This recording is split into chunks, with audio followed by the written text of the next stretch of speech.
All right, guys, welcome back. Chapter 2. I'm joined by my good friend Nolan. Yes, Nolan is about to graduate from UC Davis, I am. and he's right now choosing between two law schools to attend, either Berkeley or UC Davis. That's right. So here we go. Yeah. All right. Chapter 2.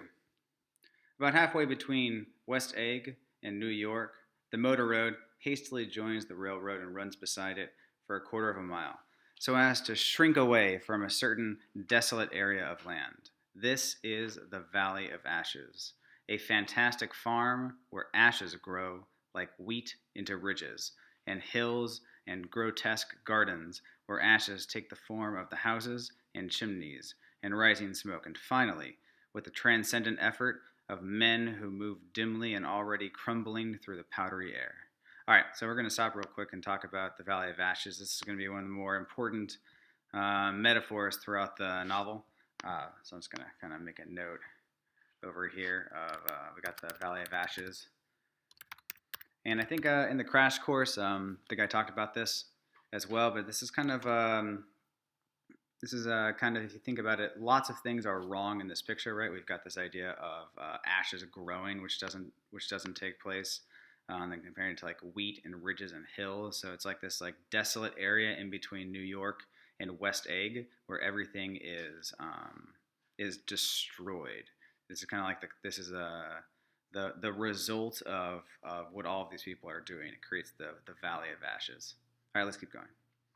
Occasionally, a line of gray cars crawls along an invisible track, gives out a ghastly creak, and comes to rest. And immediately, the ash-gray men swarm up with leaden spades and stir up an impenetrable cloud which screens their obscure operation from your sight.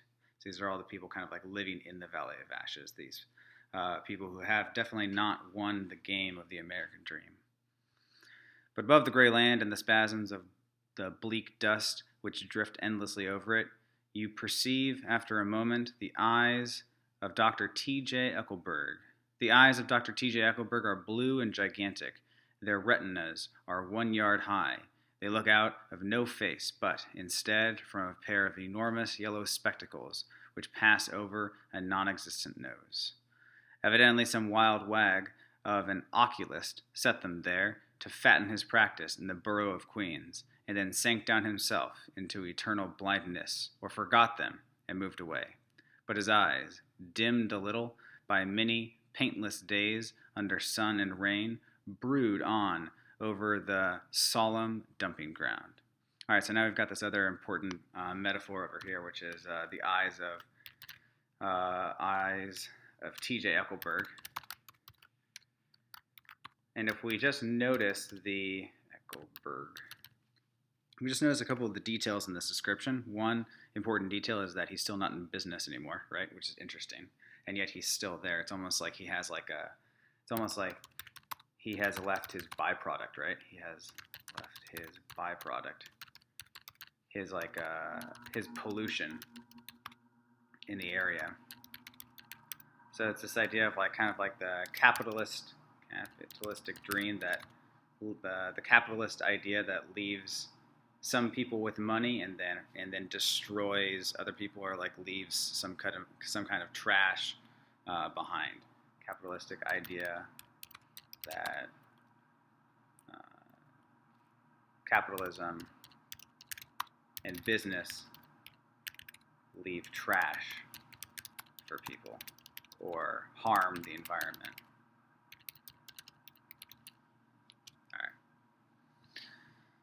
The Valley of Ashes is bounded on one side by a small foul river, and when the drawbridge is up to let barges through, the passengers on waiting trains can stare at the dismal scene for as long as half an hour. There's always a halt there of at least a minute, and it was because of this that I first met Tom Buchanan's mistress. The fact that he had one was insisted upon wherever he was known. His acquaintances resented the fact that he turned up in popular restaurants with her, and, leaving her at a table, sauntered about, chatting with whomsoever he knew. Though I was curious to see her, I had no desire to meet her, but I did. I went up to New York with Tom on the train one afternoon, and when we stopped by the ash heaps, he jumped to his feet and, taking hold of my elbow, literally forced me from the car. "We're getting off," he insisted. "I want you to meet my girl." I think he'd tanked up a good deal at luncheon. Tanked up meaning got a bit tipsy. And his determination to have my company bordered on violence. The supercilious assumption was that on Sunday afternoon, I had nothing better to do. Note also that we just kind of have this image of like Tom continuing to be, I don't know, almost like he's just like deteriorating. He's just always drunk. He doesn't care if people know that he has this girl on the side. Clearly very unhappy. I followed him over a low, whitewashed railroad fence, and we walked back 100 yards along the road, under Dr. Eckelberg's persistent stare. The only building in sight was a small block of yellow brick sitting on the edge of the wasteland, a sort of compact main street, ministering to it and contiguous to absolutely nothing. It's also important to note that where does his mistress live? She lives in the Valley of Ashes, right? So she's one of these people in society who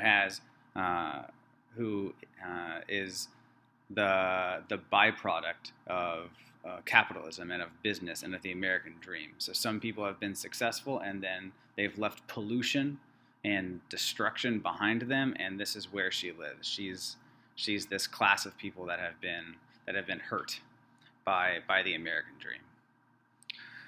One of the 3 shops it contained was for rent, and another was an all-night restaurant approached by a trail of ashes. The third was a garage, repairs, George B. Wilson, cars bought and sold, and I followed Tom inside. The interior was unprosperous and bare. The only car visible was the dust-covered wreck of a Ford which crouched in a dim corner. So we've got a car repair shop that has no cars to repair, right? It had occurred to me that this shadow of a garage must be a blind, and that sumptuous and romantic apartments were concealed overhead when the proprietor himself appeared in the door of an office, wiping his hands on a piece of waste. He was a blond, spiritless man, anemic and faintly handsome. Anemic meaning, normally that means that you have a low iron levels in your blood.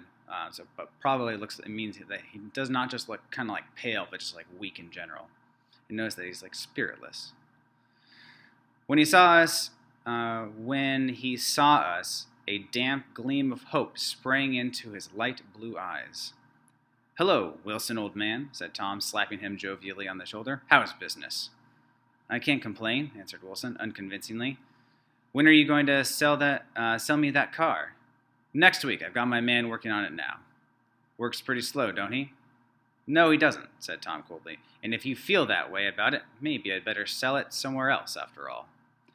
"I don't mean that," explained Wilson quickly. "I just meant..." His voice faded off, and Tom glanced impatiently around the garage. So notice a couple of things. One, it said that his voice faded off, right? And then we've got these other things where we've got him described as hope springing back into his eyes a bit, right? So if you're tracking hope, I want to note that it's on page 20. We've got hope again, right? But we've got this idea that he was once handsome, he's spiritless, he's anemic, so it's almost like he started out good, and then like over the years he's been like drained of his like humanity, right? The American dream has left him a shadow of who he once was. In fact, it's left him kind of a faded version of himself. His voice faded off, and Tom glanced impatiently around the garage. Then I heard footsteps on the stair, and in a moment, the thickish figure of a woman blocked out the light from the office door. She was in the middle 30s, and faintly stout, but she carried her surplus flesh sensuously, as some women can. Her face, above a spotted dress of dark blue crepe de chine, contained no facet or gleam of beauty, but there was an immediately perceptible vitality about her, as if the nerves of her body were continually smoldering. So we've got this, I would have to say, kind of like terrible description of Myrtle, where she is definitely not beautiful, kind of fat, But the one thing that she has is this vitality about her, right? We've got Tom, who seems to always be needing some sort of thrill in life, right? And this is his thrill, her vitality. She smiled slowly and, walking through her husband as if he were a ghost, shook hands with Tom, looking him flush in the eye. Then she wet her lips and, without turning around, spoke to her husband in a soft, coarse voice. "Get some chairs, why don't you, so somebody can sit down?" "Oh, sure," agreed Wilson hurriedly, and went toward the little office, mingling immediately with the cement color of the walls. So again, we've got this idea that Wilson has been just like he's just become a faded version of who he once was. In this American machine of success and failure, he has been churned out into this kind of a person. Because notice he is a business owner, right? So he is an entrepreneur. He has this important American dream aspect to him, but he has not won. He has been churned out. A white ashen dust veiled his dark suit and his pale hair, as it veiled everything in the vicinity, except his wife, who moved close to Tom. "I want to see you," said Tom intently. "Get on the next train." "All right. I'll meet you by the newsstand at the lower level." She nodded and moved away from him just as George Wilson emerged with 2 chairs from his office door. We waited for her down the road and out of sight. It was a few days before the 4th of July, and a gray, scrawny Italian child was setting torpedoes in a row along the railroad track. It's not going to be a coincidence that this is set like almost on the 4th of July, right? The idea of like America's birthday, what it means to be an American, and what is going on in America at this time. Well, Fitzgerald is telling us about this this guy who is the opposite of the American dream, acting immorally, right? As if he's saying like, this is America. Tom Buchanan is America. George Wilson is America. "Terrible place, isn't it?" said Tom, exchanging a frown with Dr. Eckelberg. "Awful. It does her good to get away." "Doesn't her husband object?" "Wilson? He thinks she goes to see her sister in New York. He's so dumb. He doesn't know he's alive." So Tom Buchanan and his girl and I went up together to New York. And not quite together, for Mrs. Wilson sat discreetly in another car. Tom deferred that much to the sensibilities of those East Eggers who might be on the train. She had changed her dress to a brown-figured muslin which stretched tight over her rather wide hips as Tom helped her to the platform in New York. At the newsstand, she bought a copy of Town Tattle and a moving picture magazine, and, in the station drugstore, some cold cream and a small flask of perfume. Upstairs in the solemn, echoing drive, she let 4 taxicabs drive away before she selected a new one, lavender-colored with gray upholstery, and in this we slid out from the mass of the station into the glowing sunshine. But immediately she turned sharply from the window and, leaning forward, tapped on the front glass. "I want to get one of those dogs," she said earnestly. "I want to get one for the apartment. They're nice to have, a dog." We backed up to a gray old man who bore an absurd resemblance to John D. Rockefeller. In a basket, swung from his neck, cowered a dozen very recent puppies of an indeterminate breed.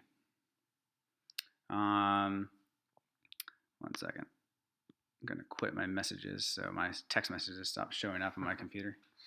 Notice a couple of things. One, we've got this, again, constant comparison to like these great businessmen of America. We've got this guy who looks like John D. Rockefeller, but this guy's just standing on the street. And also we've got the first hint that something more is going on in the relationship, at least, because we know that Tom has an apartment for Myrtle, Mrs. Wilson. "What kind are they?" asked Mrs. Wilson, eagerly, as he came to the taxi window. "All kinds. What kind do you want, lady?" "I'd like to get one of those police dogs. I don't suppose you got that kind." The man peered doubtfully into the basket, plunged in his hand, and drew one up, wriggling, by the back of the neck. "That's no police dog," said Tom. "No, it's not exactly a police dog," said the man with disappointment in his voice. "It's more of an Airedale." He passed his hand over the brown wash rag of a back. "Look at that coat. Some coat. That's a dog that'll never bother you with catching cold." "I think it's cute," said Mrs. Wilson enthusiastically. "How much is it?" "That dog?" He looked at it admiringly. "That dog will cost you $10. The Airedale, undoubtedly There was an Airedale concern in it somewhere through its feet were for its feet were startlingly white, changed hands and settled down into Mrs. Wilson's lap, where she fondled the weatherproof coat with rapture. Is it a boy or a girl? She asked delicately. That dog? That dog's a boy. It's a bitch, said Tom decisively. Here's your money. Go and buy 10 more dogs with it. We drove over to Fifth Avenue, so warm and soft, almost pastoral, on the summer Sunday afternoon that I wouldn't have been surprised to see a great flock of white sheep turn the corner. Hold on, I said. I have to leave you here. No, you don't, interposed Tom quickly. Myrtle will be hurt if you don't come up to the apartment. Won't you, Myrtle? Come on, she urged. I'll telephone my sister, Catherine. She's said to be very beautiful by people who ought to know. I love that Myrtle doesn't know if her sister is beautiful. It's kind of weird. Well, I'd like to, but we went on, cutting back over the park toward the West Hundreds. So again, notice that we've got Nick, who continues to kind of be a man who does not really make that many decisions about his life. He just kind of like goes along with wherever the water takes him, kind of, right? At 158th Street, the cab stopped at one slice in a long white cake of apartment houses. Throwing a regal, homecoming glance around the neighborhood, Mrs. Wilson gathered up her dog and other purchases and went haughtily in. This is one of those great SAT words, haughtily, right? It's interesting to note that so far it's almost like Wilson is a shadow of a successful businessman, but the shadow being like not a complete businessman. We've also got kind of like Tom and Myrtle, who are kind of like the shadow of family, right? They just got a dog. There's an apartment. They spend time together, but everything seems to be wrong. Just like with Wilson, everything is wrong because he is described as a ghost and he's unsuccessful and he's poor. Similarly, this family is kind of a family with Tom and Myrtle and the dog, but it's also very wrong. You know, it's an affair for both of them, and doesn't seem like Myrtle does much other than buy things with Tom's money, right? So we've got this idea of this there's the American idea of what a family is and how people behave and how they live together. And then there's the reality. And these are the realities. This is the real picture. Yeah, they both seem to kind of be using each other too. Like, yeah. Tom is kind of sucking all of Myrtle's energy, and Myrtle is allowing him to do so as long as she can use his money and splash his cash. And, do the things that she wants to do too. So it's kind of a weird relationship of use. They're just both using each other to reach their desired ends, which is a little strange. Yeah, that's a good point. And also, that's very much the dark side of capitalism, right? Using other people for your own ends. Right. Yeah, it's an interesting note. All right. I'm going to have the McKees come up, she announced as we rose in the elevator. And of course, I got to call up my sister too. The apartment was on the top floor. Of course it was. A small living room, a small dining room, a small bedroom, and a bath. The living room was crowded to the doors with a set of tapestry furniture entirely too large for it, so that to move about was to stumble continually over scenes of ladies swinging in the gardens of Versailles. So again, we've got this idea of like this wrong picture of a house, of a home. The only picture was an over-enlarged photograph, apparently a hen sitting on a blurred rock. Looked at from a distance, however, the hen resolved itself into a bonnet, and the countenance of a stout old lady beamed down into the room. Several old copies of Town Tattle lay on the table together with a copy of Simon Called Peter and some of the small scandal magazines of Broadway. Mrs. Wilson, also note that Fitzgerald constantly calls her Mrs. Wilson to just remind us that this is an affair. Mrs. Wilson was first concerned with the dog.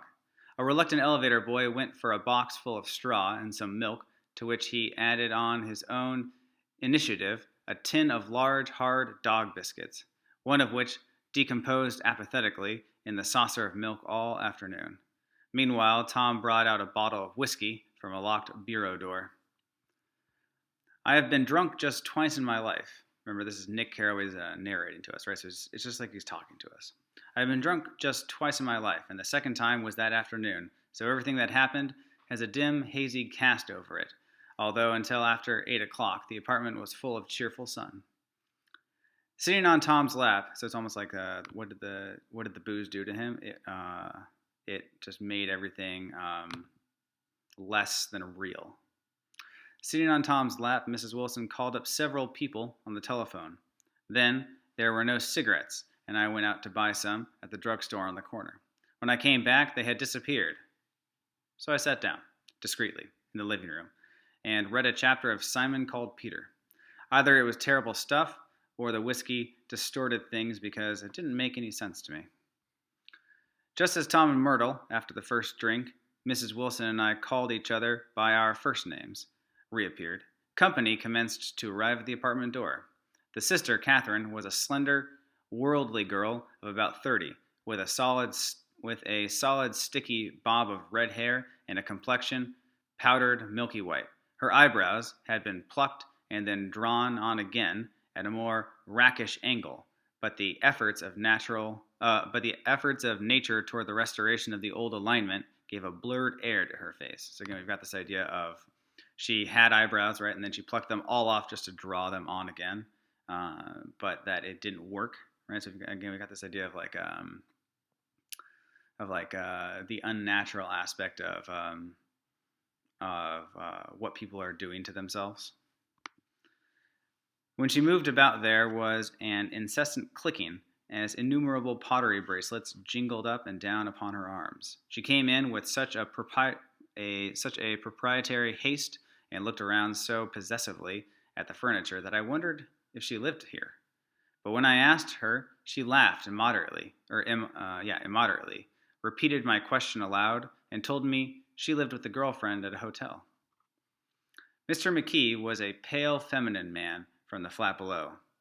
He had just shaved, for there was a white spot of lather on his cheekbone, and he was most respectful in his greeting to everyone in the room. He informed me that he was in the artistic game, and I gathered later that he was a photographer and had made the dim enlargement of Mrs. Wilson's mother, which hovered like an ectoplasm on the wall. It's just an amazing, you guys are not married, so you won't quite understand this, but the idea of your girlfriend or your wife's mom being framed in a large picture on the wall is not the thing you want in your house. No. It's an amazing description. His wife was shrill. So his wife being Mr. McKee. His wife was shrill, languid, handsome, and horrible. She told me with pride that her husband had photographed her 127 times since they had been married. So again, notice that we've got these. What do these people care about? She cares about the fact that she's been photographed 127 times, right? She doesn't care about the character of her husband or her hobbies or her family or her friends. What's the first thing she tells Nick? She tells him that she is, so beautiful or handsome that she's been photographed all 127 times. Mrs. Wilson had changed her costume some time before and was now attired in an elaborate afternoon dress of cream-colored chiffon. I don't know that one. I think that's right. Which gave out a continual rustle as she swept about the room. With the influence of the dress, her personality had also undergone a change. The intense vitality that had been so remarkable in the garage was converted into impressive hauteur. Her laughter, her gestures, her assertions became more violently affected moment by moment. As she expanded, the room grew smaller around her until she seemed to be revolving on a noisy, creaking pivot through the smoky air. So it's almost like as the day goes on, she just becomes more and more gregarious and more powerful in the room. But not in a good way, right? This is all if you were in this room, you would want to leave pretty quickly. It's almost like she's just she's filling the room more and more and more and consuming all the space. Mm-hmm. And like you said earlier, Fitzgerald continues to refer to her as Mrs. Wilson, even though a couple paragraphs before, He had just admitted that they were on a first name basis after a couple drinks. So kind of something to pick up on as we're reading. Like he continues to refer to her by her married name, which kind of reminds us that this is just a weird situation. Yeah, exactly, right. Continuing to be like, this is wrong. Yeah. My dear, she told her sister in a high, mincing shout. Most of these fellas will cheat you every time. All they think of is money. I had a woman up here last week to look at my feet, and when she gave me the bill, you'd have thought she had my appendix out. So I love that she, who spends all of Tom's money, is like, all people care about is money. What was the name of that woman? Asked Mrs. McKee. Mrs. Eberhard. She goes around looking at people's feet in their own homes. I like your dress, remarked Mrs. McKee. I think it's adorable. All right, that's a transition. Mrs. Wilson rejected the compliment by raising her eyebrow in disdain. It's just a crazy old thing, she said. I just slip it on sometimes when I don't care what I look like. But it looks wonderful on you, if you know what I mean, pursued Mrs. McKee. If Chester could only get you in that pose, I think he could make something of it. We all looked in silence at Mrs. Wilson, who removed a strand of hair from over her eyes and looked back at us with a brilliant smile. Mr. McKee regarded her intently, with his head on one side, and then moved his hand back and forth slowly in front of his face. I should change the light, he said after a moment. I'd like to bring out the modeling of the features, and I'd try to get hold of all the back hair. I wouldn't think of changing the light, cried Mrs. McKee. I think it's... Her husband said, shh, and we all looked at the subject again, whereupon Tom Buchanan yawned audibly and got to his feet. So if you think about it, their whole afternoon so far has been just talking about dresses, money, and people getting their picture taken. You, McKees, have something to drink, he said. Get some more ice and mineral water, Myrtle, before everybody goes to sleep. I told that boy about the ice. Myrtle raised her eyebrows in despair at the shiftlessness of the lower orders. These people, you have to keep after them all the time. By these people, she means people who are poor and have to work. And don't forget, Myrtle's poor and has to work, right? But I love it. She's like, oh, these people, poor people. They just can't remember things. And that's kind of like what Myrtle's point is, right? They're just so different. But we, rich people, as Myrtle would say, even though she's not, that we are different, she's saying. She looked at me and laughed pointlessly. Then she flounced over to the dog, kissed it with ecstasy, and swept into the kitchen, implying that a dozen chefs awaited her orders there. I've done some nice things out on Long Island, asserted Mr. McKee. Tom looked at him blankly. 2 of them we have framed downstairs. 2 what? Demanded Tom. 2 studies. One of them I call Montauk Point, the gold, and the other I call Montauk Point, the sea. Very different names. The sister, Catherine, sat down beside me on the couch. Notice that he said, we have 2 of them, right? So he's describing like nature, right? Pictures of nature that he's taken, but he's not talking about it as if it's nature. He's just talking about it as if it's like a thing that you can buy and sell, right? Because it's a paint or because it's a picture. The sister Catherine sat down beside me on the couch. Do you live down on Long Island too? She inquired. I live at West Egg. Really? I was down there at a party about a month ago, at a man named Gatsby's. Do you know him? I live next door to him. Well, they say he's a nephew or a cousin of Kaiser Wilhelm's. That's where all his money comes from. Really? She nodded. I'm scared of him. I'd hate to have him get anything on me. This absorbing information about my neighbor was interrupted by Mrs. McKee's pointing suddenly at Catherine. Chester, I think you could do something with her, she broke out, but Mr. McKee only nodded in a bored way and turned his attention to Tom. I love that Mrs. McKee is just like obsessed with figuring out things that Mr. McKee can take pictures of. Yeah. I'd like to do more work on Long Island if I could get the entry. All I ask is that they should give me a start. Ask Myrtle, said Tom, breaking into a short shout of laughter as Mrs. Wilson entered with a tray. She'll give you a letter of introduction, won't you, Myrtle? Do what? She asked, startled. You'll give McKee a letter of introduction to your husband so he can do some studies of him. His lips moved silently for a moment as he invented George B. Wilson at the gasoline pump or something like that. Catherine leaned close to me and whispered in my ear, "Neither of them can stand the person they're married to." "Can't they?" "Can't stand them." She looked at Myrtle and then at Tom. "What I say is, why go on living with them if they can't stand them? If I was them, I'd get a divorce and get married to each other right away." "Doesn't she like Wilson either?"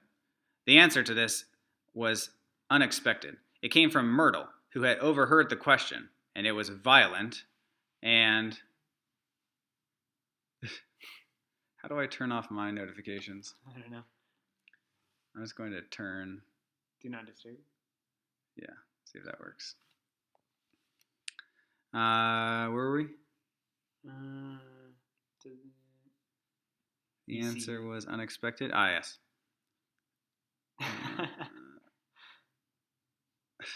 Hold on.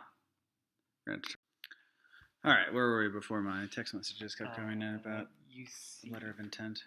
Violent. Yes. Yes. So, you see, cried Catherine triumphantly. She lowered her voice again. "It's really his wife that's keeping them apart. She's a Catholic, and they don't believe in divorce." Daisy was not a Catholic, and I was a little shocked at the elaborateness of the lie. When they do get married, continued Catherine, they're going west to live for a while until it blows over. It'd be more discreet to go to Europe. "Oh, do you like Europe?" she exclaimed surprisingly. "I just got back from Monte Carlo." "Really? Just last year. I went over there with another girl. Stay long?" "No, we just went to Monte Carlo and back. We went by way of Marseille. We had over $1,200 when we started, but we got gypped out of it all in 2 days in the private rooms. We had an awful time getting back, I can tell you. God, how I hated that town." The private rooms presumably being gambling, right? I love that they showed up with a bunch of money and then just lost it all, right? So we've got this image of these people being just like exceptionally cavalier with money, right? They can just get rid of it. They have so much of it that it doesn't really matter that much. The late afternoon sky bloomed in the window for a moment like the blue honey of the Mediterranean. Then the shrill voice of Mrs. McKee called me back into the room. Side note, just notice these details of like how people are described in their behaviors, right? She's got a shrill voice, and a lot of their the way they speak is described in this like abrasive and kind of violent way. Mrs. McKee called me back into the room. "I almost made a mistake too," she declared vigorously. "I almost married a little kike who'd been after me for years. I knew he was below me. Everybody kept saying to me, 'Lucille, that man's way below you.' But if I hadn't met Chester, he'd have got me for sure." "Yes, but listen," said Myrtle Wilson, nodding her head up and down. "At least you didn't marry him." "I know I didn't." "Well, I married him," said Myrtle, ambiguously, "and that's the difference between your case and mine." "Why did you, Myrtle?" demanded Catherine. "Nobody forced you to." Myrtle considered. "I married him because I thought he was a gentleman," she said finally. "I thought he knew something about breeding, but he wasn't fit to lick my shoe."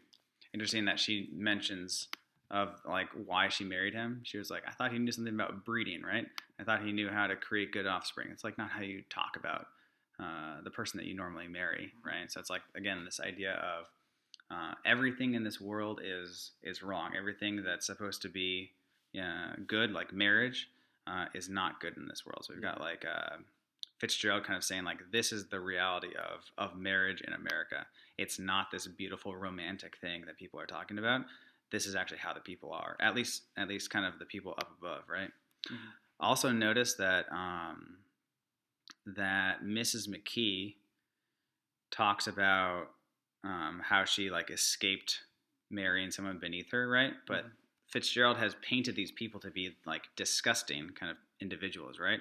So if he's saying that she's glad that she didn't marry someone beneath him and that this is how they're behaved, or this is how they behave, then Fitzgerald's kind of pointing out and saying like, this is how a lot of these like rich people are who have money. The people in America who have made it, who are supposed to be there because they've worked really hard and they're good at something,